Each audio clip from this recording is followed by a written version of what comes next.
make this small video and explain stuff, right?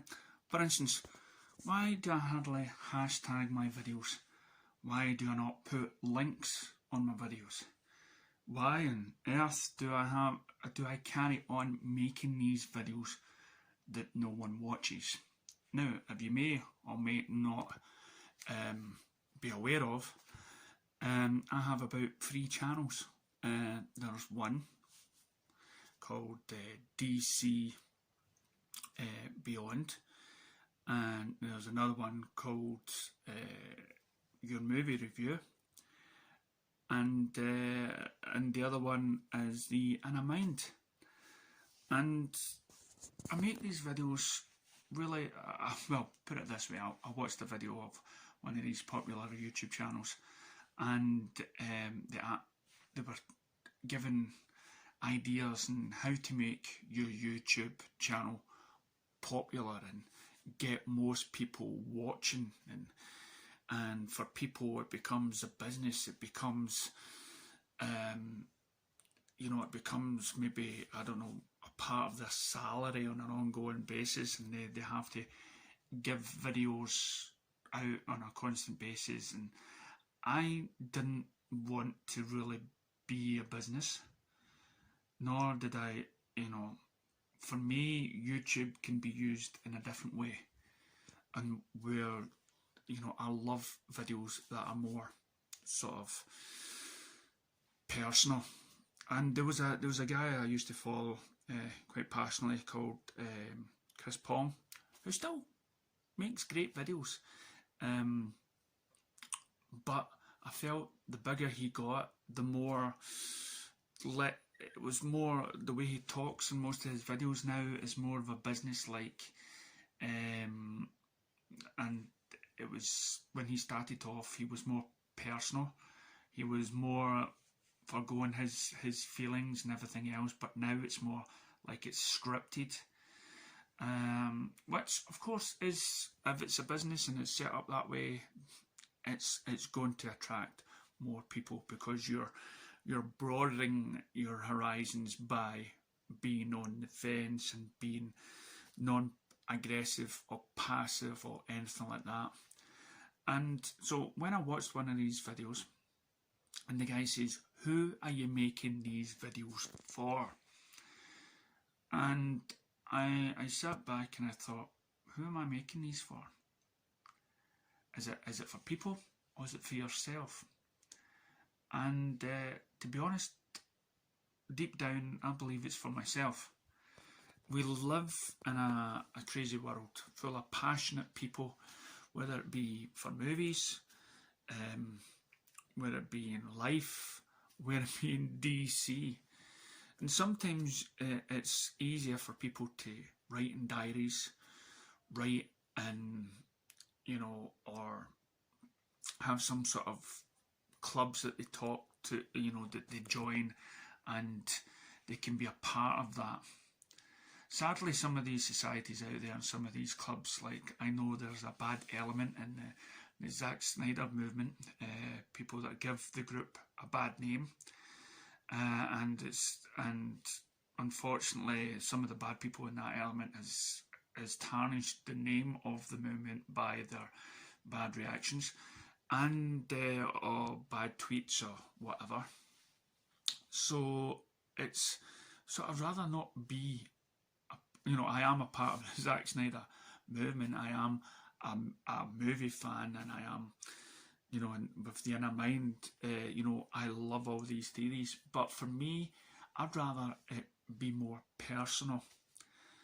I spent most of the few years when I was on Facebook controlling pages and groups before it got all out of hand, and they were all massive groups, and they were all massive pages ranging from sci-fi, movies, even a sex group at one time, and of course the DC page that I ran, and groups and all.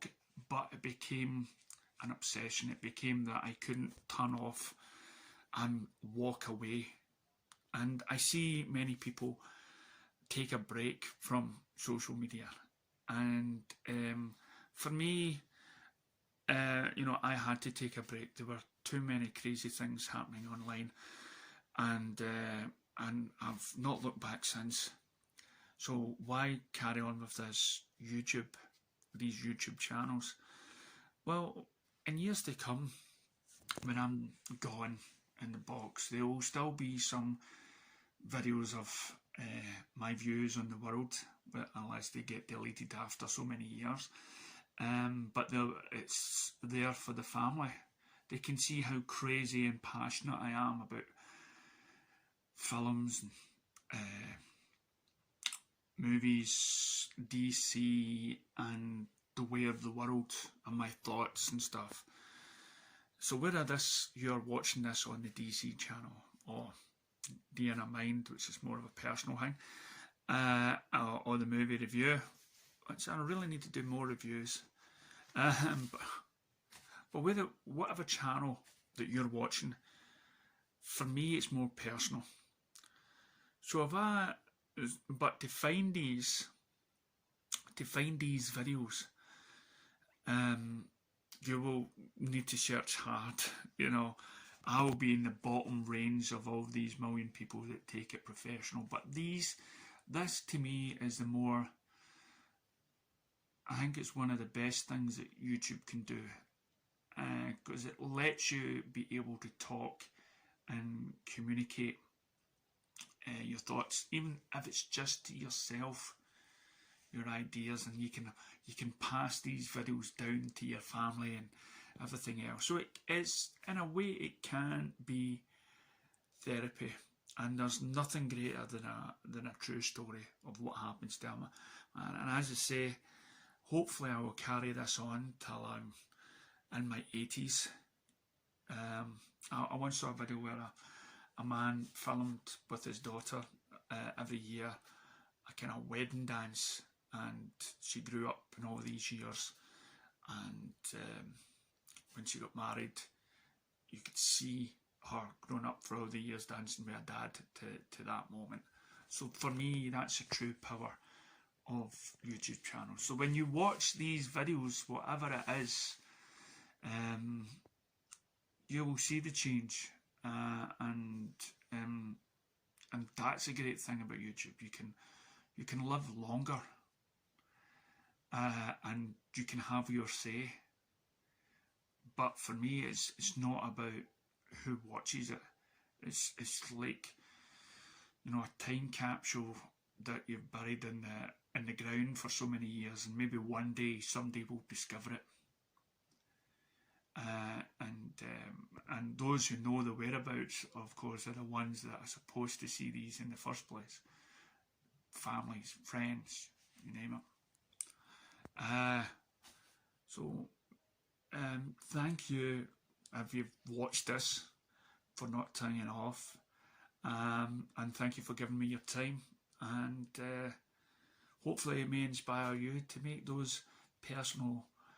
I remember I was growing up during a time where I would be recording, and we got a video camera, and they made all those daft movies that you can see in Inner Mind, unless it's all copyright and stuff, which that means you can't see it. But thankfully I did record some of my parents and some of my memories growing up, and it's now on YouTube for everyone to see. Hey, puss puss. That's Lois. You can actually see in the video my cat Bonnie, my first cat growing up. So yeah, this is why I do it. This is why I make these videos, just to get things off my chest to those. I mean, just now probably family and friends don't want to hear it, but when I'm gone, at least I'm there somehow, listening to my voice, as we all listen to our parents' voice every now and again. So that's my wee deep video. As I say, catch me. I'm sure there's a subscription of what I subscribe to down below. Inner Mind and Movie Review and the DC Beyond. And who knows, maybe after watching some of them you'll get to know me better.